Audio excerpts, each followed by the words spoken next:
The Mafia boss trained his son like a soldier, ignoring every tear, every trembling breath. The new maid saw what everyone missed, bruises that told a darker story. What she didn't know, the boy's uncle had been planning something far worse than anyone imagined, and now she was the only one standing between a child and complete destruction. The first time Leora saw the boy, he was bleeding. Not from his nose or his knuckles, those injuries she expected in a place like this. No, this was different. A thin line of red seeped through the back of his gray training shirt, spreading slowly, like a dark secret trying to escape. The Dragic estate wasn't what she'd imagined when she accepted the housekeeping position. She'd expected marble floors and crystal chandeliers, and yes, those were here, but she hadn't expected the underground training compound hidden beneath the rose gardens. She hadn't expected the sound of fists hitting leather to echo through the mansion's basement at 6 in the morning. And she certainly hadn't expected to see a child who looked like he was drowning on dry land. Again, a voice commanded from the shadows of the training ring. Leora stood frozen in the doorway, her arms full of fresh towels she'd been told to deliver. The compound was massive, reinforced walls, professional equipment, and security cameras in every corner. In the center, under harsh fluorescent lights, stood a boy who couldn't have been older than 12. His hands trembled as he raised them into a fighting stance. Sweat dripped down his pale face, mixing with something else. Tears? No, he was holding those back with everything he had. I said again. The voice belonged to a man stepping into the light. Viktor Dragic. Leora recognized him from the staff briefing photos, though those pictures hadn't captured the cold intensity of his presence. He was tall, built like a weapon himself, with steel-gray eyes that seemed to measure everything in terms of weakness and strength. The boy, Arden, she remembered, threw a punch at the training dummy. It landed awkwardly, without power. His breathing was all wrong, quick and shallow, like someone trying to breathe through a straw. Pathetic, Victor's words cut through the air. 12 years old, and you fight like a child who's never seen hardship. Do you think our enemies will show mercy because you're afraid? Arden's hands dropped slightly. His chest heaved, but not from exertion, from something deeper, something desperate. Answer me. No, sir. The words came out barely above a whisper. I can't hear you. No, sir. Arden's voice cracked on the second word. His whole body was shaking now, and Leora watched in horror as his breathing became more erratic. He reached for the dummy to steady himself, missed, and his knees buckled. He went down hard on the mat. Get up. Victor didn't move from his position. I didn't raise a son who quits. Arden tried. His palms pressed against the mat, arms trembling with effort that had nothing to do with physical strength. But his breathing, Leora had seen this before, in her younger sister during panic attacks. The boy wasn't weak. He was drowning in fear so complete it had paralyzed his entire body. I said get up. Something in Leora snapped. She dropped the towels and rushed forward before her mind could stop her body. Wait. She reached Arden's side, kneeling beside him. Please, he needs a moment. Victor's gaze swung to her like a blade. Who are you? Leora Vance, sir. I started yesterday. I'm the new. I know who you are. His voice could have frozen fire. I didn't ask for your resume. I asked why you're interfering with my son's training. He can't breathe properly. She kept her voice steady despite her hammering heart. Sir, please, he just needs. Arden flinched away from her outstretched hand so violently he nearly fell again. The movement sent his shirt riding up slightly, and Leora's words died in her throat. Bruises. Dark purple and yellow, covering his lower back in patterns that couldn't have come from training accidents. Some were fresh, some were old, and some, her stomach turned, some were perfectly straight lines, like marks left by something thin and deliberate. She looked up at Arden's face and saw naked terror in his eyes. Not fear of his father's disappointment. Something far worse. A silent, desperate plea. Don't say anything. Please don't say anything. Her heart cracked.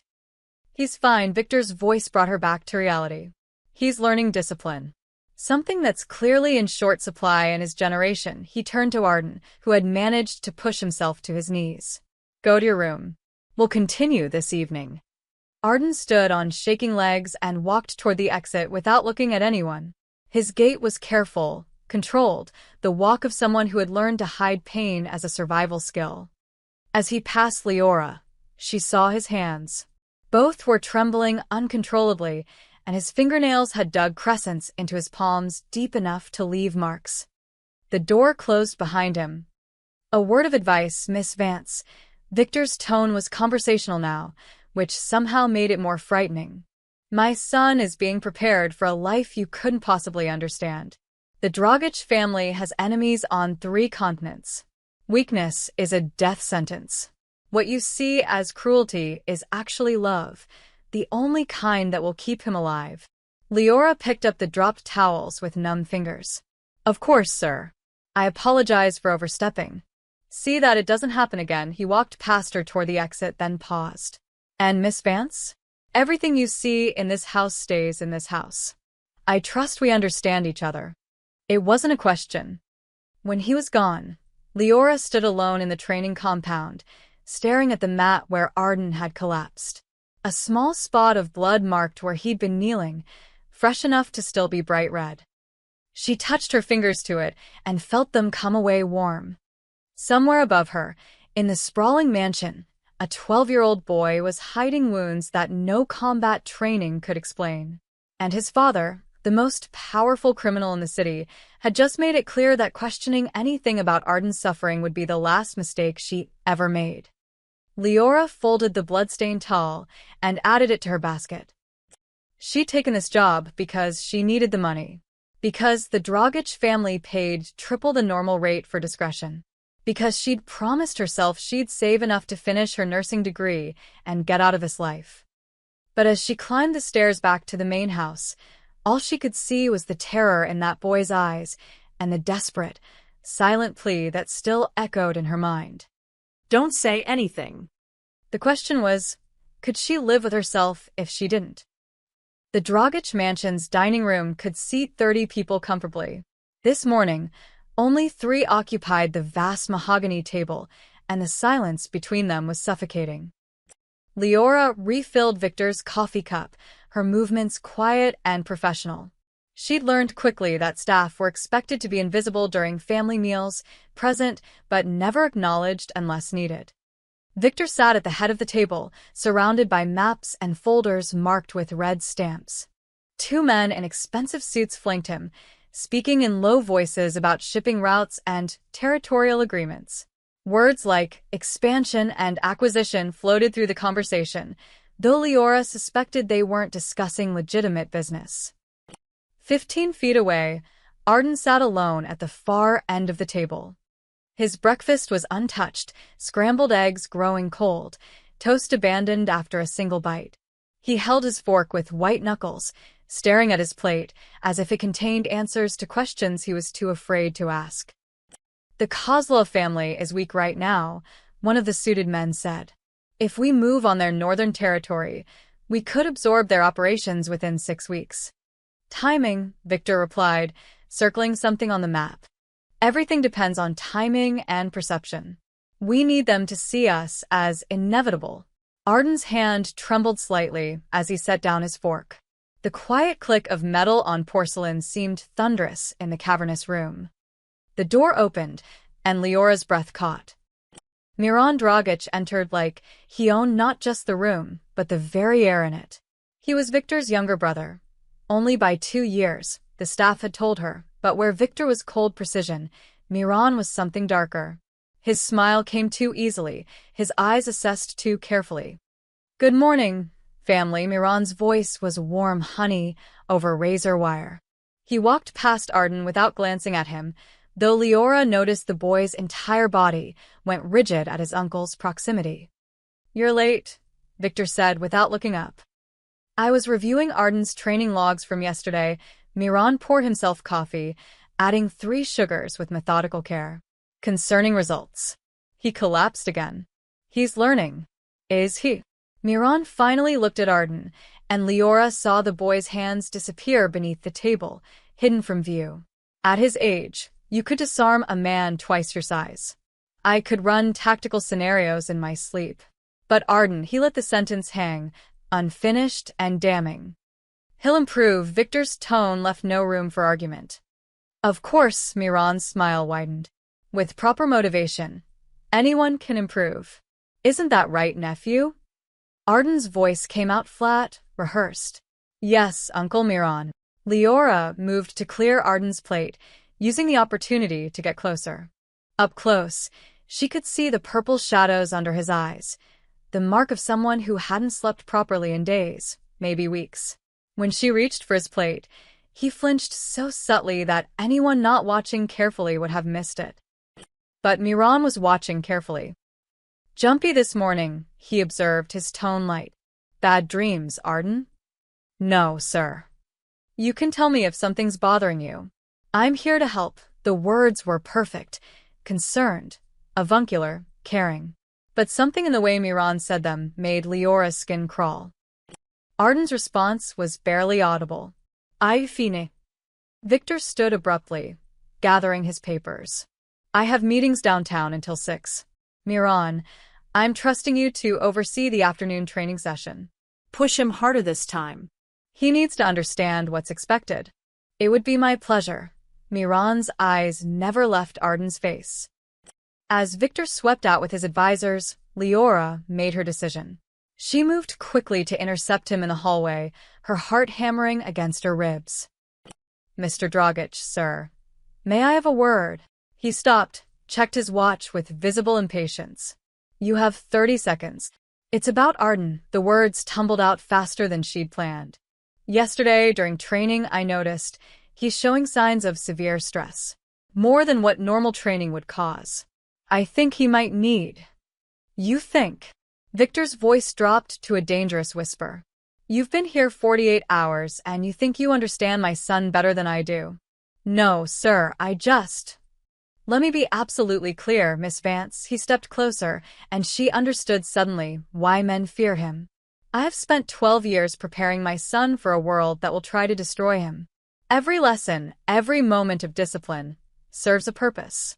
What you see as stress, I see as necessary adaptation. But the bruises... His eyes went cold as winter. Combat training leaves marks. That's reality.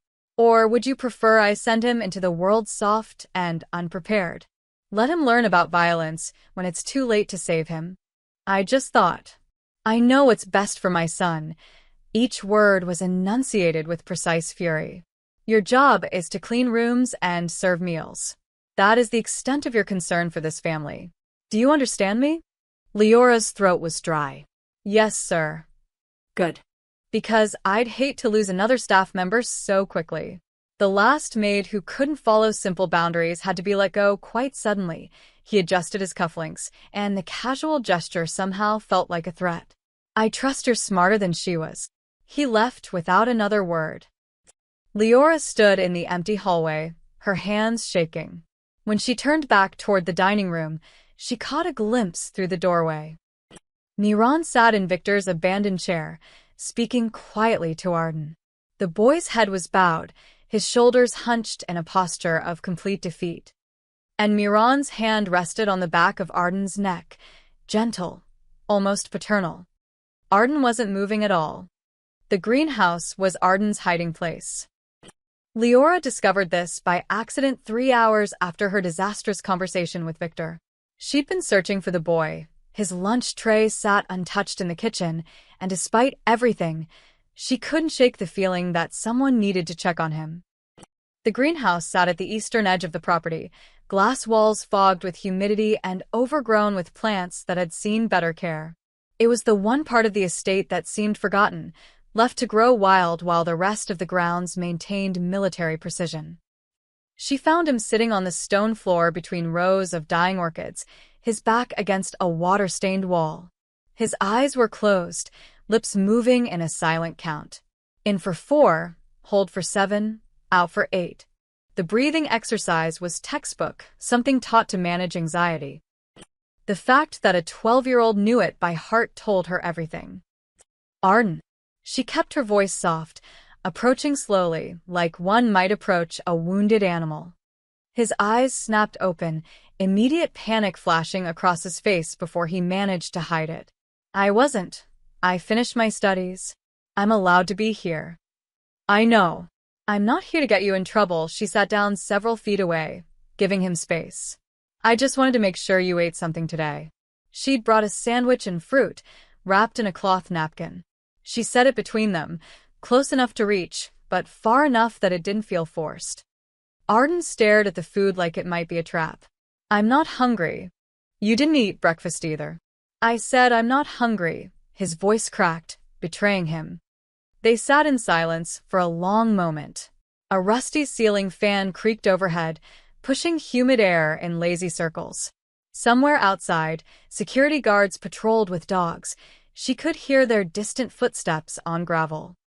This was my mother's place, Arden said suddenly, his voice so quiet she almost missed it. Before she died, she grew things here. Flowers mostly. She said they were proof that beautiful things could exist even in ugly places. Leora looked around at the neglected plants, seeing them differently now. How old were you when she passed? 7. He pulled his knees to his chest, making himself smaller. Father closed the greenhouse after. Said it was a waste of resources. But he never locked it, so he trailed off, shrugging. So you come here to breathe. His head snapped toward her, eyes wide with something like recognition. Like she'd said the one thing no one else had ever understood. I can't, he stopped, swallowed hard. I can't breathe anywhere else anymore. The training compound, my room, the dining hall. Everywhere feels like the walls are closing in. But here, with the windows and the plants, it's easier. Sometimes. Leora's chest tightened. Arden, what happened to your back? His entire body went rigid. Nothing. Training. Training doesn't leave marks like that. You don't know anything about it. His voice rose, defensive. You don't know what it takes to be strong enough. What I have to. He cut himself off, his jaw clenching. Strong enough for what? For everything. The words burst out of him, raw and desperate. For leading the family someday. For making decisions that get people killed. For living in a world where everyone wants to hurt you and you can't show weakness for even a second because the moment you do, they'll. He stopped abruptly, pressing his palms against his eyes. His shoulders shook with the effort of holding something back, tears or screams. She couldn't tell. I don't want this, he whispered finally. I don't want any of it. I don't want to hurt people. I don't want to be afraid all the time. I don't want to. His voice broke completely. But I don't have a choice. This is what I was born for. What I have to be. Leora moved closer, slowly enough that he could pull away if he needed to. What if you're not built for violence? What if you're built for something else entirely? Then I'm useless to him. Arden's laugh was bitter, far too old for his young face. Don't you understand? My father doesn't need a son who grows flowers or reads books, or wants a normal life. He needs an heir. A weapon. Someone who can take over when he's gone. He looked at her directly, and the hopelessness in his eyes was devastating. I'm trying so hard to be what he needs. But I can't. Every time I try, something inside me just breaks. That's not weakness, Arden. That's humanity. Humanity gets you killed in my world. He said it like a memorized fact, something drilled into him over years. Who told you that? He looked away, and she watched his hands start to tremble again, the same tremor she'd seen yesterday. Uncle Miran says it all the time. He says sentiment is a luxury we can't afford. That every moment I spend being soft is another moment our enemies could use to destroy us. The way he said his uncle's name, carefully, like speaking around broken glass, made alarm bells ring in Leora's mind. Does Uncle Miran help with your training? Arden's face went blank, expression shuddering like a door slamming closed. I should go. I have weapons practice at 3-inch. Arden. Thank you for the food. He stood quickly, ignoring the sandwich entirely. But you shouldn't come here again. Uncle Miran says people who get too close to me become complications. He was gone before she could respond, disappearing through the greenhouse door like smoke. Leora sat alone among the dying orchids, her mind racing. A boy who couldn't breathe, an uncle whose name inspired terror, and a father too blind or too willing to see what was happening to his own son. She picked up the untouched sandwich and saw that Arden had left something behind, a small piece of paper, folded carefully and tucked under the cloth napkin. With shaking hands, she unfolded it. 3 words, written in a child's desperate scrawl. Please help me. The shooting range occupied the mansion's western basement, soundproofed walls, temperature-controlled, equipped with enough weaponry to outfit a small army. Leora had been told to dust the observation room overlooking the range, a task that should have taken 15 minutes. She'd been there for 40, unable to look away from what was happening below. Arden stood at the firing line, a handgun looking comically oversized in his small hands. Miran stood behind him, close enough that his shadow swallowed the boy whole. Again, Miran said, his voice carrying through the intercom system. And this time, don't close your eyes before pulling the trigger. Arden fired. The shot went wide, missing the target completely. His hands were shaking so badly, he nearly dropped the weapon. Pathetic, Miran's tone was almost conversational. If an enemy approached you right now, you'd be dead before you could aim. Is that what you want? To die because you're too weak to pull a trigger? No, sir. Then stop shaking. Miran's hand closed over Arden's shoulder, the same gentle, paternal grip Leora had seen at breakfast. But Arden's entire body went tense, his breathing accelerating into that familiar panicked rhythm. I'm trying. Trying isn't good enough. Your father expects results. Miran leaned closer, his mouth near Arden's ear. You know what happens when you disappoint him. When you disappoint me. Arden's response was barely audible even through the speakers. Yes, sir. Good. Now fire again. And if you miss, we'll stay here until you get it right. Even if that takes all night. The threat hung in the air like poison. Arden raised the gun again, and Leora could see his whole arm trembling. He fired another miss. All night it is, then. Miran's smile never wavered. Leora turned away from the window, her stomach churning. She needed to leave before they noticed her watching. She gathered her cleaning supplies quickly and headed for the door. It opened before she reached it. Miran stood in the doorway, no longer in the range below. He must have left Arden alone the moment she'd turned away, which meant he'd known she was watching. Had possibly known the entire time. Miss Vance, his smile was pleasant, warm even. Surprising to find you here. This area isn't usually part of the housekeeping rotation. Her mouth went dry. I was asked to clean the observation room, sir. There was dust on the equipment. Of course. We can't have dust interfering with observation, can we? He stepped into the room, and she noticed he closed the door behind him. Tell me, what did you observe? I'm sorry. While cleaning, his eyes were friendly, curious. You must have seen Arden's training session. What did you think? Every instinct screamed at her to be careful. I don't know anything about weapons training, sir. I wouldn't presume to judge. But you have eyes. He moved closer, his posture relaxed but somehow blocking her path to the door. And yesterday, you rushed to Arden's side during his combat training. You clearly have opinions about his development. I overstepped. Mr. Dragic made that clear. Victor can be rigid in his thinking. Miran picked up a cloth from her cleaning basket, examining it with unnecessary attention. But between you and me, I appreciate people who notice things. Who care about details. He looked at her directly. You care about Arden, don't you? The question felt like a trap. I care about doing my job properly, sir. Of course, his smile widened, but something predatory flickered behind his eyes. Let me share something with you, Miss Vance. Something important about this family. He moved to the window overlooking the range, where Arden was still attempting to control his shaking hands. That boy down there carries the future of the Dragic Empire. When Victor eventually steps down, or when circumstances force succession, Arden will inherit everything. The businesses, the territories, the power. I understand, sir. Do you? He turned back to her. Because here's what you might not understand. Arden must be stronger than his father ever was. This world is becoming more dangerous, more competitive.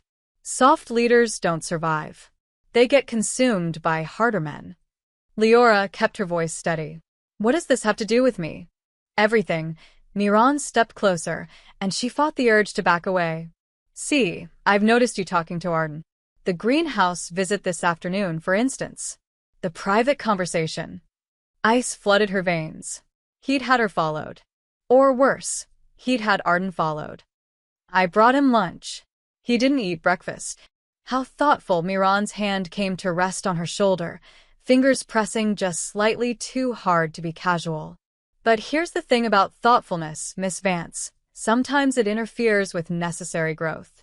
A butterfly struggling to escape its cocoon might seem to suffer, but if you help it, you doom it. The struggle is what makes its wings strong enough to fly. Arden isn't a butterfly, sir. He's a child. He's a future king. The warmth vanished from Miran's voice like a candle being snuffed.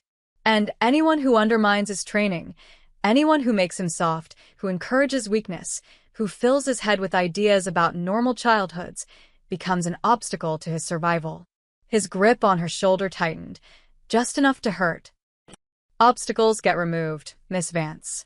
Quickly and permanently. My brother is sentimental about many things, but the family's future isn't one of them.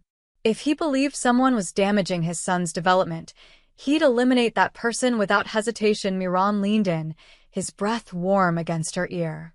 And I'd help him do it. He released her shoulder and stepped back, his pleasant smile returning as if the threat had never been spoken. I'm glad we had this talk. I think we understand each other now. He opened the door for her. The perfect gentleman. Oh, and Miss Vance? Arden will be training with me exclusively for the next 2 weeks. Best if you avoid any unnecessary interactions with him during that time. For everyone's sake. Leora walked out on numb legs, her shoulders still burning where his fingers had dug in. Behind her, she heard Miran return to the intercom.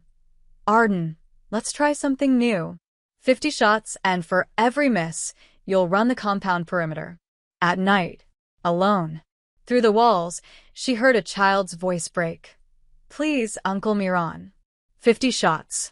Starting now. The first gunshot echoed like a scream. 2 days later, Victor summoned an audience. The underground training arena, a different facility than the compound, deeper and more elaborate, filled with men in expensive suits.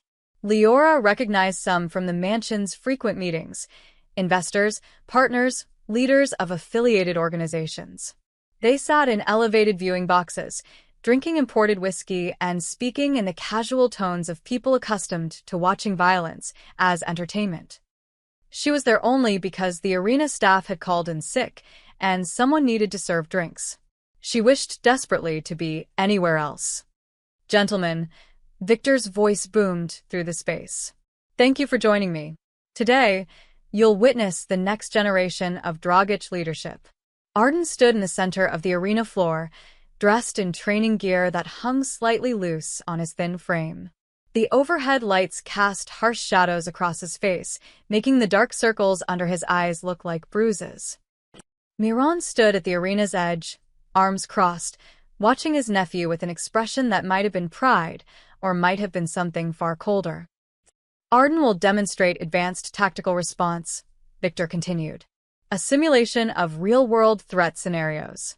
This is the standard we maintain, the level of preparation that has kept the Dragic family untouchable for 3 generations.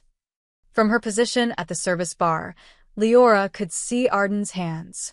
They were already shaking.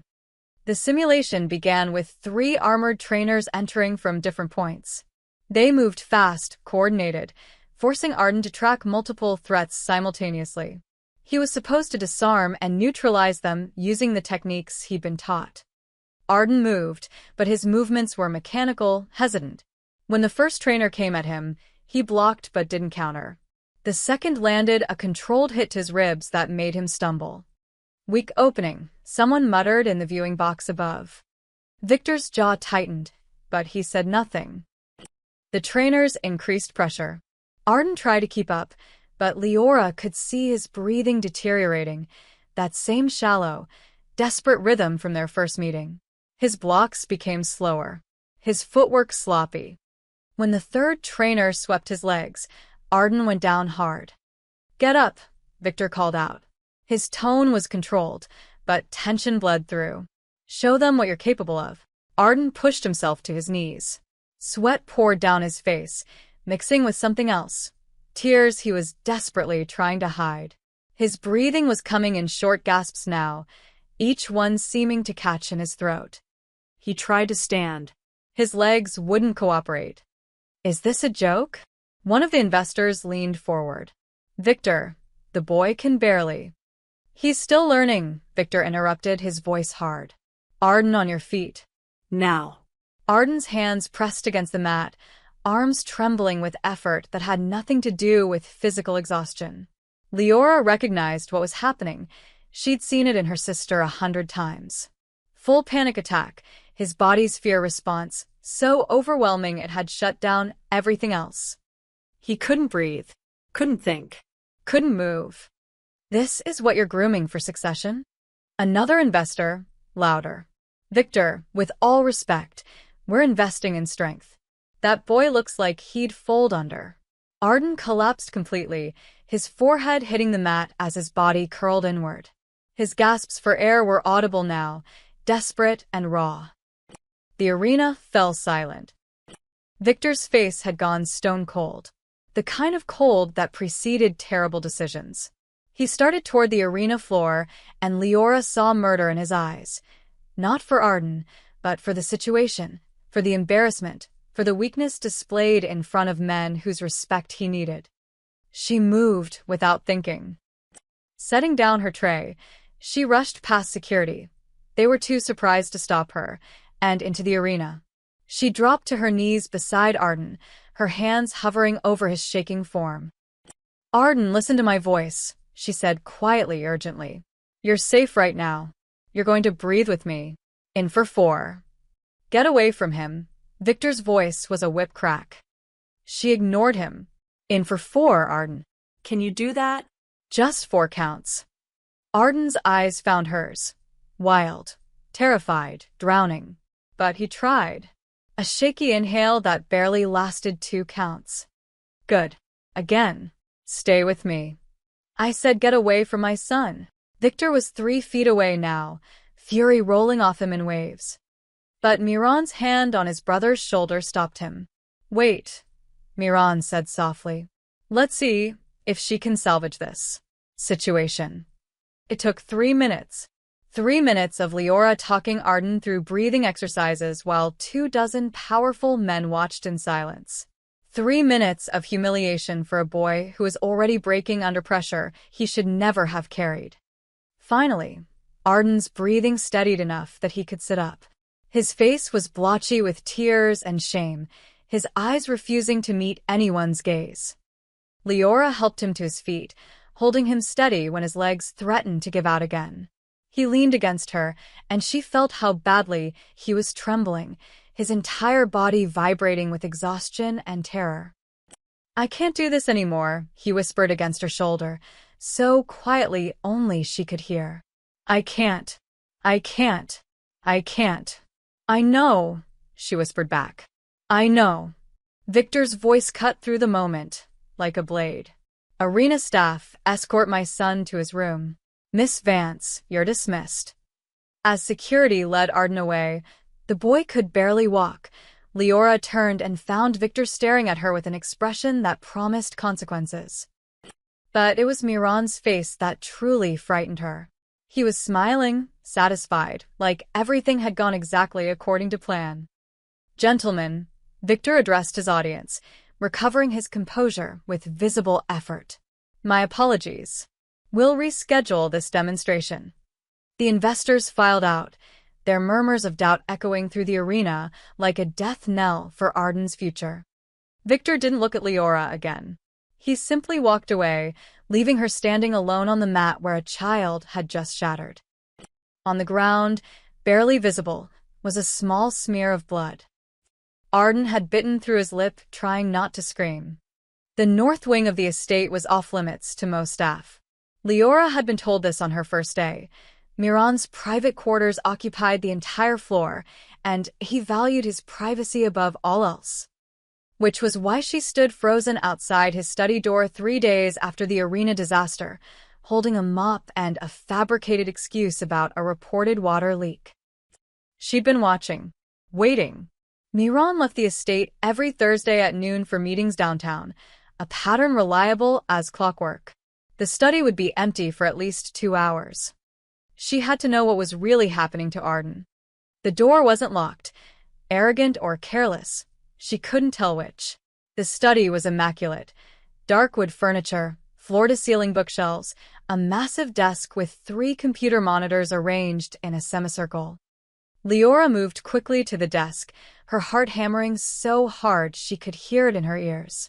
Papers were organized in neat stacks, financial reports, property deeds, personnel files. Nothing unusual. Nothing incriminating. Then she saw the locked drawer.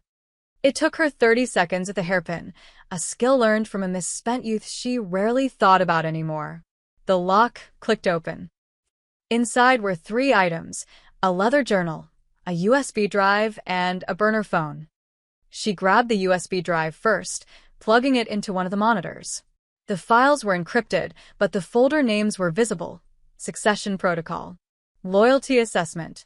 Contingente. Victor. Her blood ran cold. She opened the journal with shaking hands. Miran's handwriting was precise, almost mechanical. Day 47. Arden's resistance to advanced conditioning continues. Physical discipline proving insufficient. Must increase psychological pressure. Victor remains blind to the necessity. She flipped forward, her stomach churning. Day 63. The boy broke during night training. Good progress. Fear is finally overriding his natural weakness. Victor questions my methods, but lacks the spine to intervene effectively. Day 81. Arden begged me to stop today. The plea was pathetic but promising. He's learning that mercy must be earned. When I take control, he'll understand this was all for his own good. When I take control. Leora's hands were shaking so badly she nearly dropped the journal. She forced herself to keep reading. Day 93. Victor's sentimentality is becoming a liability. He wants an heir but refuses to forge one properly. The investors are losing faith. Saw it in their faces during the arena demonstration. When Arden fails publicly enough, the family will have no choice but to accept new leadership. The boy will be leverage, not leader. He'll do what I say because he'll be too broken to imagine alternatives. Victor will be removed, regrettably but necessarily. An accident during one of his many dangerous dealings. The transition must appear natural. Leora photographed the pages with trembling hands, the click of her phone's camera obscenely loud in the silent room. She was reaching for the USB drive when she heard footsteps in the hallway. Her blood turned to ice. The footsteps were wrong, too early, too close. Miran wasn't supposed to be back for another hour. She barely had time to shove the journal back into the drawer and pocket the USB drive before the door opened. Miran stood in the doorway, his expression curious rather than angry. Almost amused. Miss Vance, he closed the door behind him with a soft click. This is unexpected. Her mind raced. Sir, I was told there was a water leak in this wing. I was checking. Were you? He walked toward his desk slowly, deliberately. His eyes swept over the monitors. One still displayed the encrypted files, then to the drawer she'd closed but not locked. And, did you find the leak? No, sir. It must have been a mistake. A mistake, he nodded thoughtfully, moving to stand between her and the door. Like the mistake you made in the arena? Interfering with Arden's training. I was trying to help. Help, he laughed, the sound devoid of humor. Everyone thinks they're helping. Victor thinks he's helping Arden by being a good father. You think you're helping by showing him kindness. But neither of you understand what that boy actually needs. He was close enough now that she could see the coldness in his eyes, the complete absence of anything human. What do you need, Miss Vance? What brought you to my private study uninvited? His hand reached past her to the drawer, pulling it open. The journal sat exactly as she'd left it, but his eyes went to the empty space where the USB drive had been. His smile was terrible. Curiosity, he said softly, is a dangerous habit, Leora. The use of her first name felt like a threat wrapped in false intimacy. I don't know what you. Don't insult us both with lies. He pulled out his phone, typing something quickly. You're clearly smarter than I gave you credit for. Smart enough to pick a lock. Smart enough to wait until you thought I'd be gone. Smart enough to find things you were never meant to see. Her throat was closing. I'll leave. I'll resign today. I won't say anything to anyone. Oh, I know you won't. His phone buzzed with a response. He glanced at it, then back at her. Because if you do, Arden pays the price. Not you, him. I'll make sure Victor knows his son has been corrupted by outside influence. That the boy needs more intensive correction. Isolated training. No distractions. You're planning to kill Victor. The words came out before she could stop them. I'm planning to save this family from weak leadership. Miran's voice was calm, rational, like he was discussing stock portfolios. Victor has gone soft. He questions necessary measures. He lets sentiment cloud judgment. Under my guidance, the Dragic Empire will become what it was always meant to be, untouchable. And Arden? Arden will learn his place. As leverage, as symbol, as puppet, if necessary. He's too damaged to lead anyway, I made sure of that. But he has value as Victor's son. Once Victor is gone, Arden becomes mine to shape completely. Leora's mind raced. The USB drive in her pocket felt like it weighed 1,000 pounds. You look pale, Miss Vance. Miran opened the door for her. I think you should take the rest of the day off. Clear your head. Think very carefully about what happens next. She forced her legs to move, to carry her past him and into the hallway. Oh, and Leora? His voice stopped her. I'll know if you run. I'll know if you talk. And if you do either, Arden will suffer for your choices in ways that will make everything else look like mercy. Do we understand each other? She couldn't speak, could only nod. Excellent. See you at dinner service.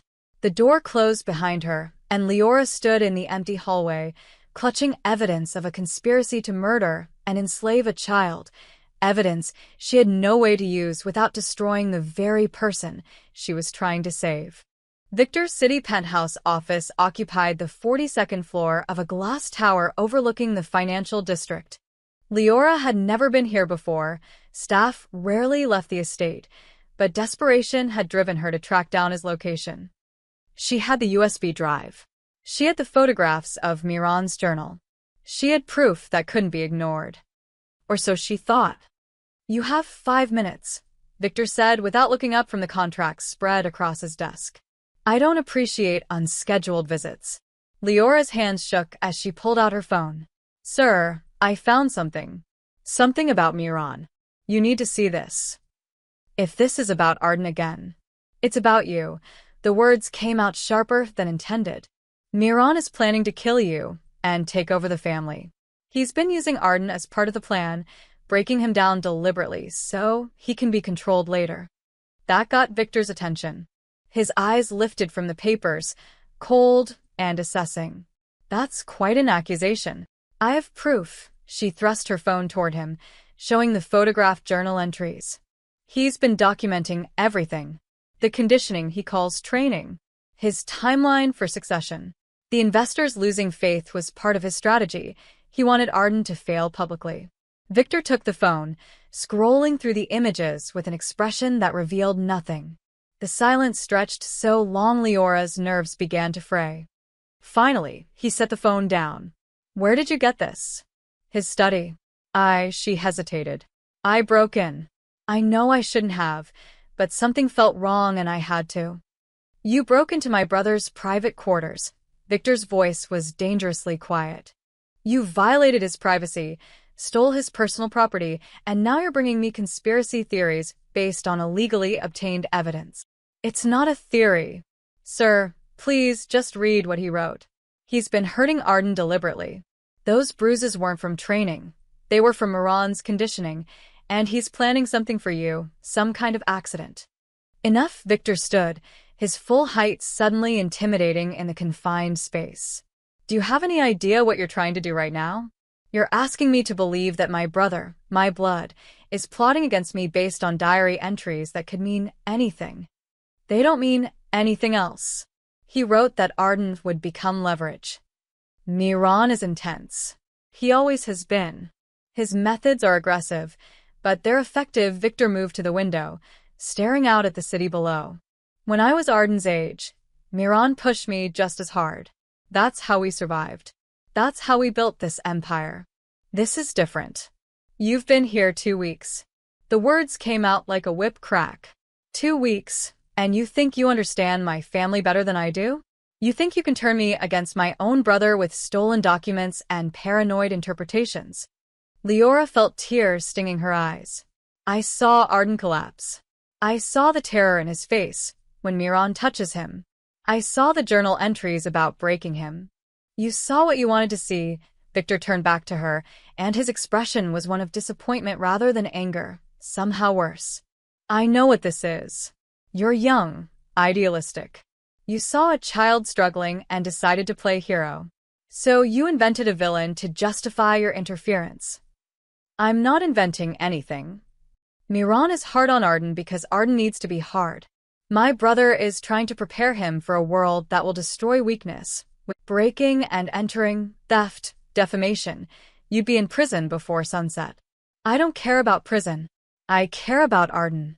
Then care about him properly. Victor's voice dropped to something almost pitying. Marcus, please escort Miss Vance out. She's no longer employed here.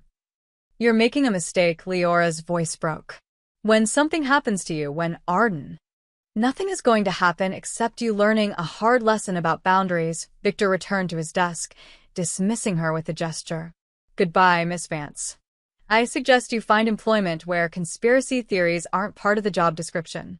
The security guard, Marcus, took her arm gently but firmly.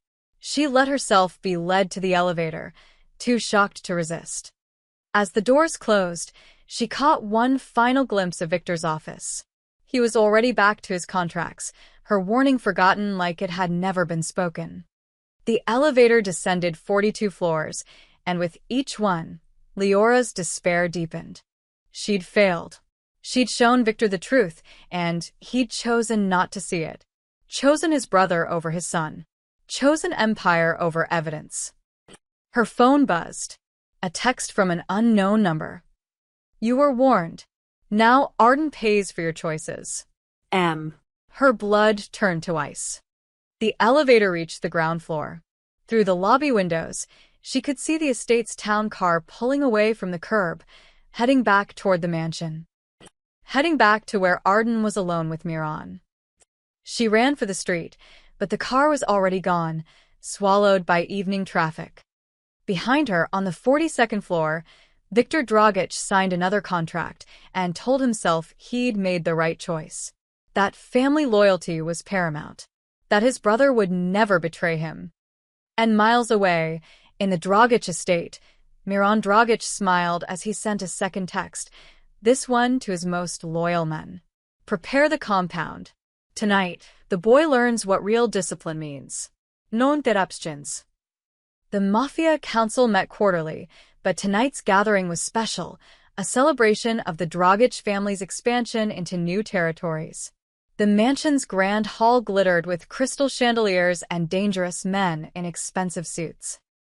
Victor stood at the head of the table, toasting to prosperity and power, surrounded by allies who would become enemies the moment he showed weakness.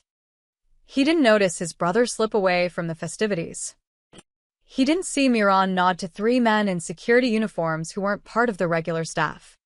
And he didn't hear the text message that went out simultaneously to 24 phones. Phase 1. Now. Arden sat in his room on the 3rd floor, staring at the wall. He'd been confined here since the arena disaster, For his own protection, his father had said. But Arden knew the truth. He was an embarrassment now, a failure displayed in front of the people who mattered. The door opened without warning.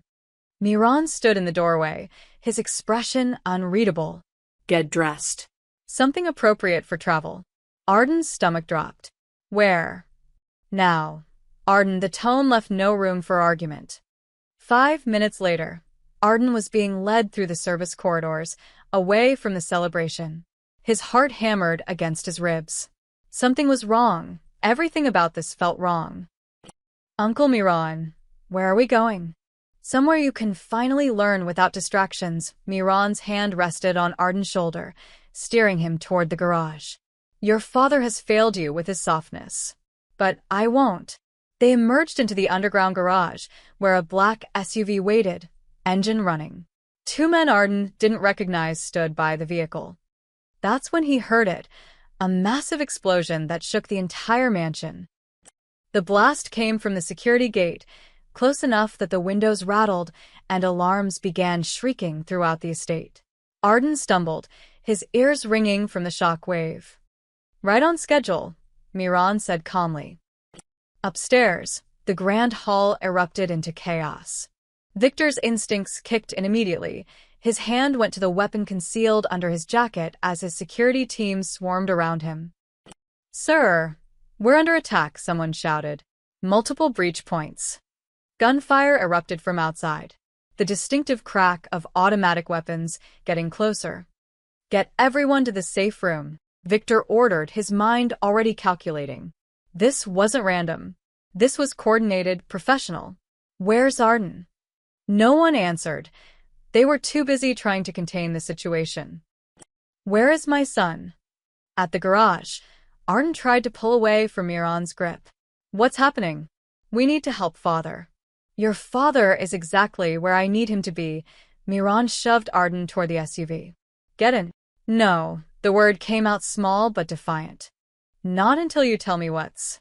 Miran's hand cracked across Arden's face, so hard the boy saw stars.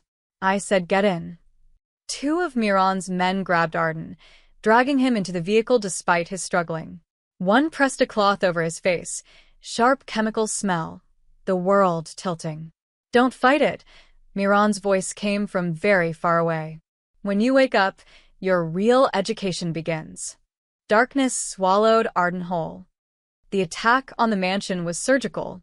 Miran's hired mercenaries knew exactly which points to hit. Security stations, communication hubs, escape routes.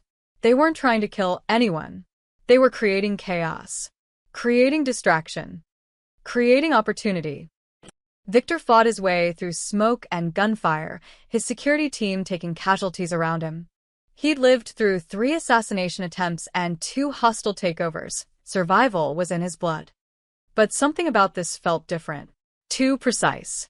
Too targeted. Sir, the attackers are pulling back, someone shouted. They're retreating. Victor's blood ran cold. That made no sense. You don't breach a fortress just to retreat unless. It's a diversion, he breathed. Arden. Get to Arden's room now. They found it empty. Door open. Lights on. No sign of struggle. In the garage, they found unconscious guards and tire marks leading to the service exit, a route that bypassed all the main security checkpoints. Victor stood in the empty space, pieces clicking together with horrible clarity. The attack wasn't meant to kill him. It was meant to isolate him. To keep him busy while. His phone buzzed. A video message from an unknown number. With shaking hands, he opened it. The video showed Arden unconscious in the back of a moving vehicle. Miran's face appeared, speaking directly to the camera. Brother, by now you've realized your son is gone. Don't bother tracking this message. We're using scrambled signals. I'm taking Arden somewhere safe. Somewhere he can be properly trained without your interference. When he's ready, when he's strong enough, you'll see him again. Until then, focus on salvaging what's left of your reputation with the council. They all saw your son's weakness at the arena. They're already questioning your leadership. Victor's hand crushed the phone's edge, but he couldn't stop watching. This is for the family's future, Miran continued. You'll understand eventually. Or you won't. Either way, Arden is mine now. The video ended. Victor stood frozen as his empire burned around him, finally understanding the truth that had been staring him in the face for months. His brother hadn't just been training his son. He'd been stealing him. And Victor, in his willful blindness, had let it happen. A hand touched his shoulder. He spun, weapon drawn, then stopped. Leora stood in the garage entrance, smoke-stained and bleeding from a cut on her forehead. She must have fought her way back through the attack. I told you, she said quietly, her voice breaking. I told you, and you wouldn't listen.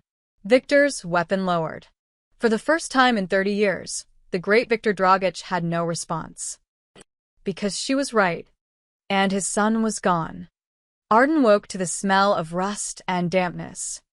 His head throbbed where it pressed against cold concrete. For a moment, he couldn't remember where he was. Then it came flooding back. The explosion. Miran's face. The chemical-soaked cloth. His uncle's final words. Your real education begins. He forced his eyes open. The room was small, windowless, carved from rock. A single bulb dangled from the ceiling, casting sickly yellow light over bare walls, and a heavy metal door. The air tasted stale, recycled. Underground. They were underground. You're awake. Good. Arden's head snapped toward the voice. Miran sat in the corner on a folding chair, looking perfectly composed despite the chaos he'd orchestrated. He checked his watch with casual interest. You've been out for 6 hours. We're quite far from the estate now. Far enough that screaming won't help, though you're welcome to try. Arden's voice came out hoarse. Where are we? An old military bunker. Your grandfather built it during his paranoid phase. Thought the government might come after the family. He never used it, but I saw its potential. Miran stood, stretching like he'd just woken from a pleasant nap. It's perfect for what we need. Isolated. Soundproof. No distractions. Father will find me. Your father is currently dealing with the aftermath of a coordinated attack on his estate. Security failures, council members questioning his competence, and the small matter of his heir being kidnapped under his watch. Miran smiled. By the time Victor pieces together what happened, you'll already be different. Better. Arden tried to stand, but his legs were shaky, uncooperative. You attacked our own family. I saved our family from weak leadership. Miran crouched in front of him, his tone almost gentle. Victor has gone soft, Arden. He questions necessary measures. He lets sentiment cloud his judgment. Under his guidance, the Dragic Empire will crumble within a generation. So you'll kill him? The words tasted like poison. If necessary, Miran said it so casually, like discussing the weather. But ideally he'll see reason. He'll step aside for someone stronger. And you. His hand gripped Arden's chin, forcing eye contact. You'll stand beside me as proof that I can forge leaders from broken things. Arden jerked his face away. I won't help you. You will. Because you don't have a choice. Miran stood, walking to a table Arden hadn't noticed before. On it sat a video camera on a tripod, already recording. A red light blinked steadily. We're going to make a statement together. You're going to tell the council that your father is unfit to lead. That his weakness has endangered the family. That you support new leadership. No. Arden. I said no. His voice was louder now, surprising both of them. I won't be your puppet. I won't betray my father. Something dark flickered across Miran's face. You don't understand what I'm offering you. This is your chance to finally matter. To be more than Victor's disappointing son. Under my guidance, you could become broken. Arden's hands clenched into fists despite their trembling. That's what you want. Not a leader. A slave. The slap came so fast Arden didn't see it coming. His head snapped to the side, cheek exploding with pain. Blood filled his mouth where his teeth cut his lip. Careful, Miran said softly. I've been patient with you, because I saw potential. But my patience has limits. Arden spit blood onto the concrete floor. His whole body was shaking now, fear, anger, adrenaline mixing into something hot and desperate in his chest. Do whatever you want to me. I won't say those words. You think you're being brave? Miran laughed, the sound echoing in the small space. This isn't bravery, Arden. This is the same weakness that's plagued you from birth. The same pathetic sentimentality your mother filled your head with before she died. Don't talk about her. She made you soft. Told you stories about kindness and compassion like they were virtues instead of vulnerabilities, Miran's voice dripped with contempt. She ruined you before I ever had a chance to build you properly. But I can fix her mistakes. I can cut away everything weak inside you until only strength remains. I'd rather die weak than live as whatever you are. The words hung in the air like a challenge. Miran's expression went utterly cold. You think death is the worst thing I can do to you? How naive. He walked to the door, pausing with his hand on the handle. You'll sit here in the dark and think about your choices. No food. No water. No light. When you're ready to be reasonable, knock 3 times. I'll never. We'll see.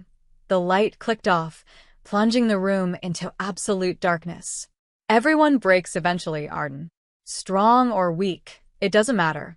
It's just a question of time. The door slammed shut. The lock engaged with a heavy mechanical click. Arden sat in darkness, so complete he couldn't see his own hands. The silence was worse than anything. No sounds from outside, no signs of life beyond the walls. Just him and the dark and the fear. Hours passed, or maybe minutes, he couldn't tell. His throat grew dry. His stomach cramped with hunger. The darkness pressed against him like a physical weight, making it hard to breathe. Everyone breaks eventually. No. He wouldn't. He couldn't. Because if he broke, if he gave Miran what he wanted, then his father was dead. Leora's warnings had been for nothing. And everything he'd suffered, all the training and pain and fear, would have been part of a plan to destroy his family from the inside. Arden pulled his knees to his chest, wrapping his arms around them. His mother's voice came to him from memory, soft and warm, reading stories in the greenhouse before the world turned cold. The bravest thing, she'd said once, isn't winning the fight. It's refusing to become the monster, even when becoming the monster would be easier. In the darkness, alone and terrified, Arden made his choice. He would not break. No matter how long it took, no matter what Miran did to him, he would not be the weapon that killed his father. Above ground, in a stolen car racing back toward the city, Leora gripped the USB drive she'd managed to keep hidden. Victor sat beside her, his face carved from stone, his phone pressed to his ear as he mobilized every resource he had. Find them, he said into the phone. I don't care what it costs. Find my son. But Leora heard what he didn't say.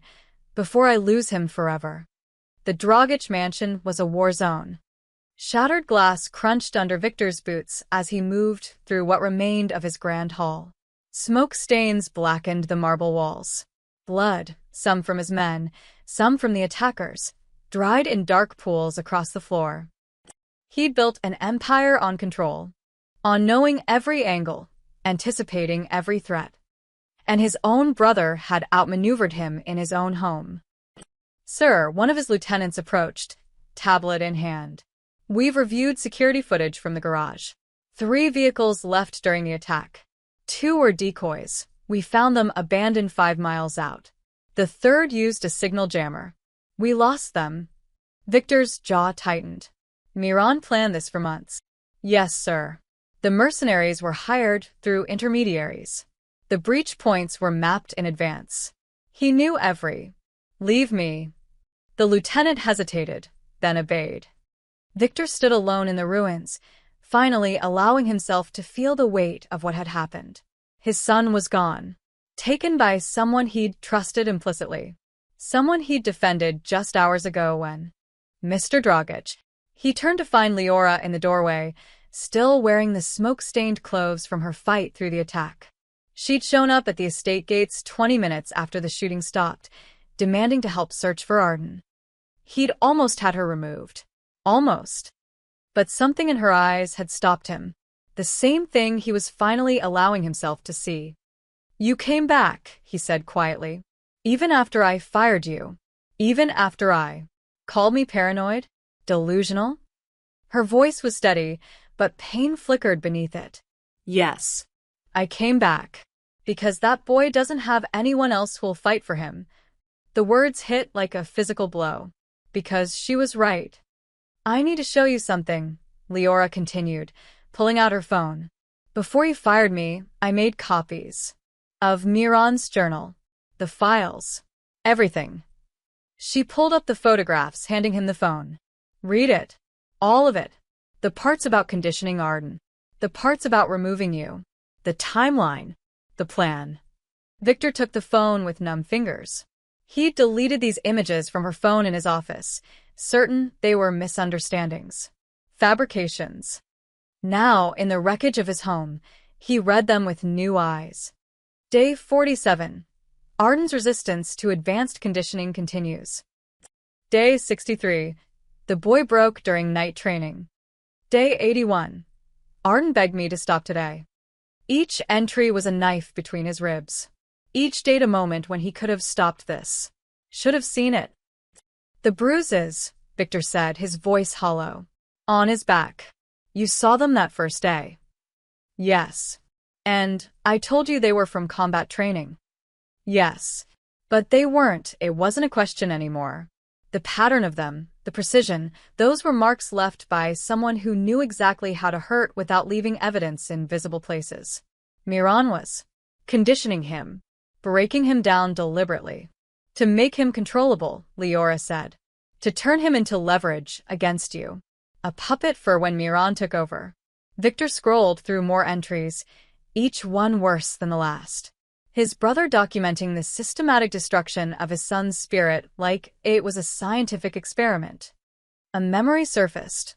Arden at breakfast, hands shaking under the table whenever Miran entered. The way his son's breathing changed when his uncle got too close. The terror in his eyes that Victor had mistaken for simple weakness. He was afraid, Victor breathed. Not of training. Not of discipline. Of Miran.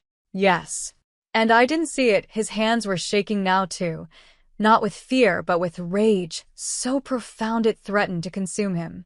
I was so focused on making him stronger that I never asked why he was breaking.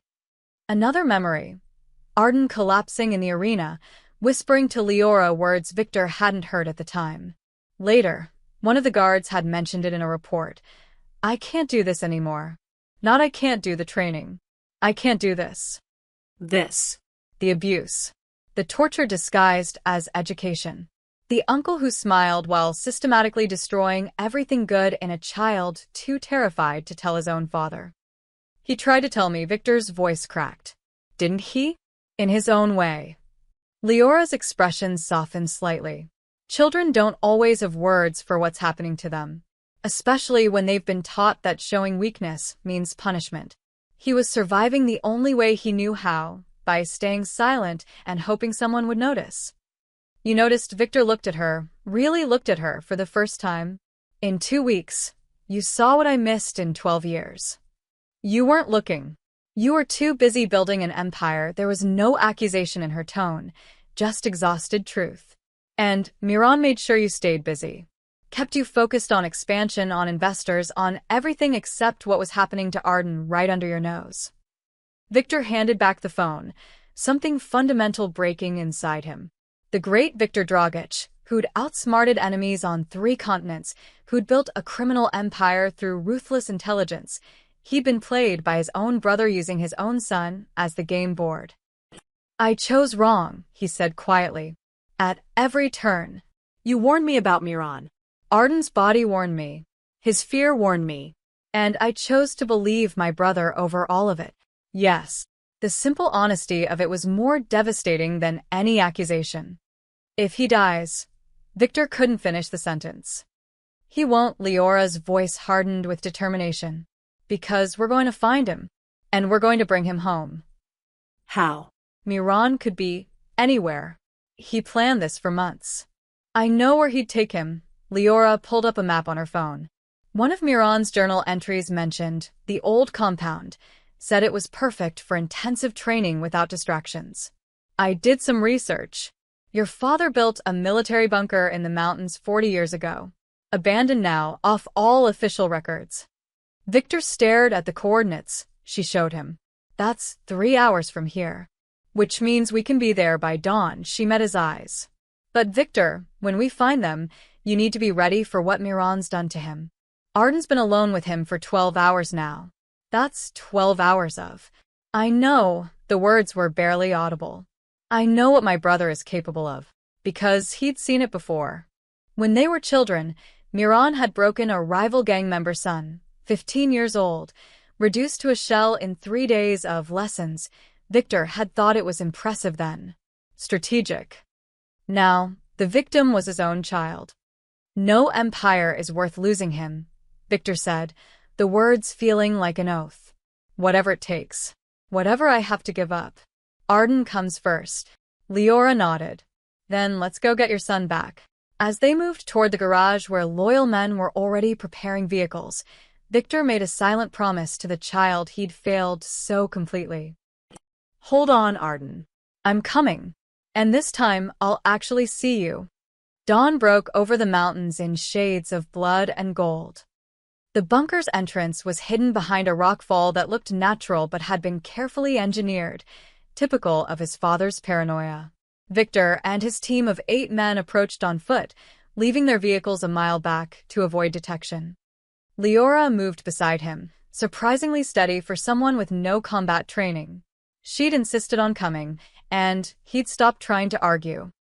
2 guards at the entrance, whispered Dmitri, his most trusted lieutenant, lowering his binoculars. Amateur positioning. Miran's overconfident. Or it's a trap, Victor muttered. But they were out of options and time. The assault was swift and silent. Victor's men were professionals. The guards went down without firing a shot. Inside, the bunker stretched deeper than Victor remembered, concrete corridors lit by emergency lighting that cast everything in sickly green. They found Miran in what used to be the command center. He sat at a table reviewing documents, a cup of coffee steaming beside him. When Victor and his team burst through the door, weapons raised, Miran didn't even flinch. Brother, Miran set down his papers with deliberate calm. You're earlier than I calculated. Impressive. Where is he? Victor's voice was deadly quiet. Safe. Receiving the education you were too weak to provide, Miran stood slowly, hands visible and empty. Before you do something rash, consider what happens next. I have 6 men in this facility. You have 8. We both know this ends in bloodshed. Question is whether you want your son caught in the crossfire. Your men are already neutralized, Dmitri said. We took them on the way in. Miran's eye twitched, the first crack in his composure. You're bluffing. Test me. For a long moment, the brothers stared at each other. A lifetime of shared history, training together, building together, trusting together, reduced to this. Weapons drawn in a forgotten bunker over a child's broken body. Why? Victor's question came out raw. We're blood, Miran. We built this empire together. Why betray me? Why hurt my son? Because you've gone soft, Miran's mask slipped, revealing the contempt beneath. That woman, your wife, she ruined you. Made you think sentiment was strength. And then you were doing the same to Arden, raising him to be gentle, compassionate, weak. He's a child. He's a future king. Miran's shout echoed in the concrete space. And kings can't afford weakness. I was trying to save him. Save this family. You were leading us to extinction with your softness. By torturing a 12-year-old boy. By forging him into something that could survive. Miran moved forward, passionate now.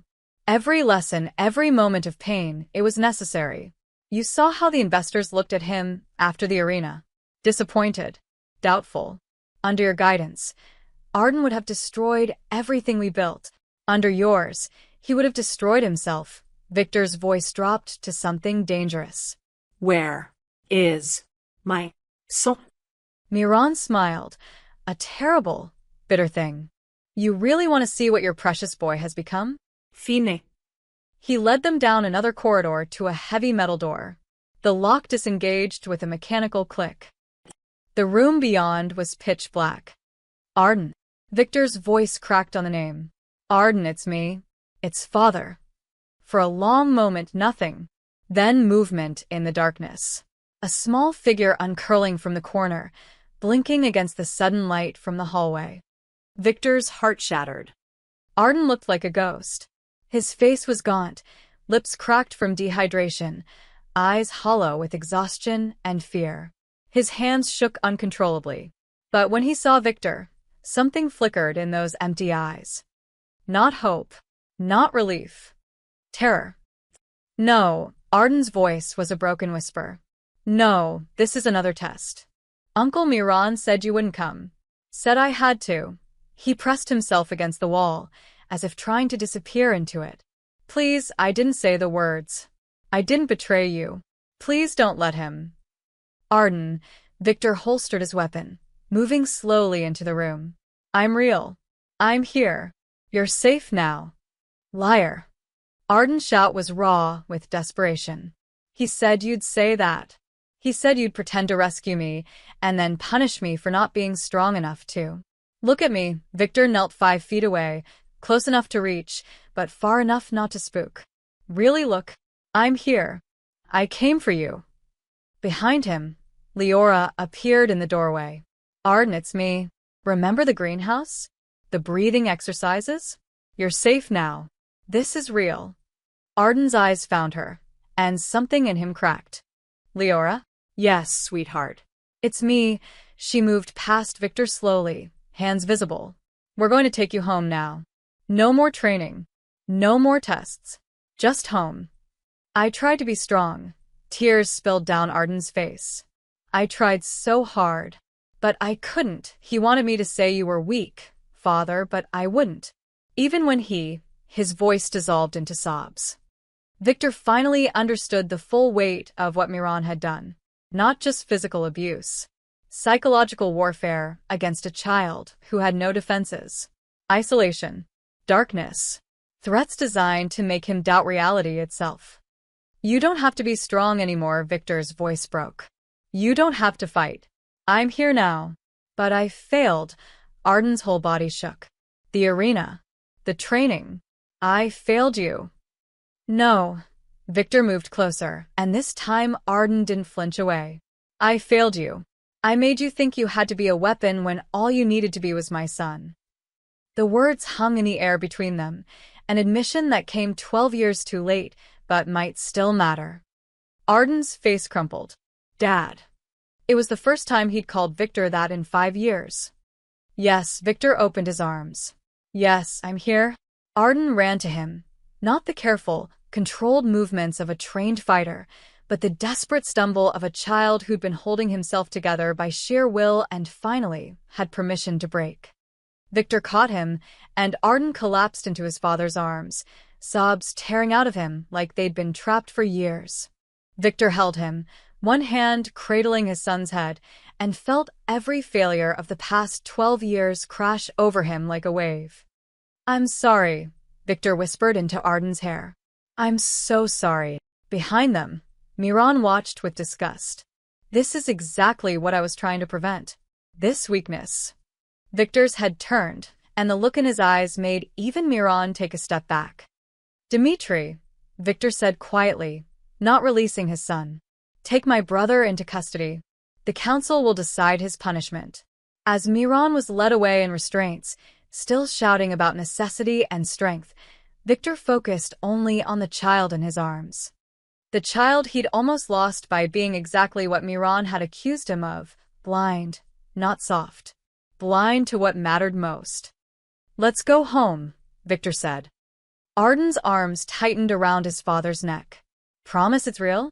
Promise I'm not still in the dark. I promise. Victor stood, lifting Arden with him like he weighed nothing. The dark is over, son. For both of us. 3 months later, the Dragic mansion was unrecognizable. Not because of the repairs. Those had been completed within weeks. But because of what was missing. The armed guards at every corner. The endless meetings with dangerous men. The cold efficiency that had made the estate feel more like a military compound than a home. Victor had dismantled it all. The media called it a retirement. The criminal underworld whispered about weakness, about a king who'd lost his edge. Some of his former associates tried to seize his territories, expecting no resistance. They were wrong about that part. Victor defended what needed defending, brutally, efficiently, one final demonstration that he hadn't gone soft. But when the dust settled, he made it clear. He was out. The Dragic Empire was being dissolved, operations shut down, assets liquidated. Anyone who came after his family would face consequences that made his previous reputation look merciful. After that, the whispers stopped. Now, on a mild autumn afternoon, Victor stood in the greenhouse, watching Leora teach Arden how to propagate orchids. The space his late wife had built was green again, vibrant with life after years of neglect. "You have to be patient with them," Leora explained, her hands gentle as she demonstrated the cutting technique. "They don't grow on anyone's schedule but their own." Arden watched intently, his own hands steadier than they'd been in months. "What if I mess it up?" "Then we try again," she smiled. "That's the beautiful thing about growing things. There's always another season, another chance." Victor saw Arden absorb this, the idea that failure wasn't fatal, that mistakes could be learned from rather than punished. It was a lesson Victor himself was still learning. The nightmares had been worst in the first month. Arden would wake screaming, convinced he was still in the bunker, convinced Miran was coming back, convinced everything good was just another test designed to break him. Therapy helped. Time helped. And Victor being present, truly present, not just physically there but emotionally available, helped most of all. They'd left the city 2 weeks ago. The new house was smaller, ordinary, in a quiet suburb where no one knew the Dragic name. Arden had his own room with windows that actually opened. A backyard where he could be loud without someone timing his breathing patterns. A life that looked almost normal. "Father?" Arden's voice pulled Victor from his thoughts. "Leora says we should plant something for Mom. In the corner where the light's best." "Father." "Not sir." The shift had been gradual, hard-won through hundreds of small moments of trust rebuilt. "That's a good idea," Victor said, stepping into the greenhouse. What would she have liked? Arden considered this seriously. "Roses, I think. She always said they were proof that beauty could have thorns and still be worth growing." The metaphor wasn't lost on Victor. His wife had seen something in him worth loving despite the violence. Had believed Arden could be gentle despite the world they'd brought him into. She'd been right. Victor had just been too blind to see it. "Roses it is." He knelt beside his son, shoulder to shoulder, both of them learning something neither had been taught, how to nurture instead of destroy. Leora watched them with quiet satisfaction. She'd become more than a maid, more than a therapist, something like family. The person who'd risked everything to save a child she barely knew because it was the right thing to do. Victor had offered her money, a new house, university tuition. She'd accepted the tuition but refused everything else. "Just give Arden a chance to be himself," she'd said. "That's payment enough." Now, as afternoon sun filtered through glass walls and Arden laughed at Victor's clumsy attempt to handle a delicate cutting, she felt that payment fulfilled. That evening, after dinner, a meal Victor had cooked himself, badly but earnestly, he found Arden in his room doing homework.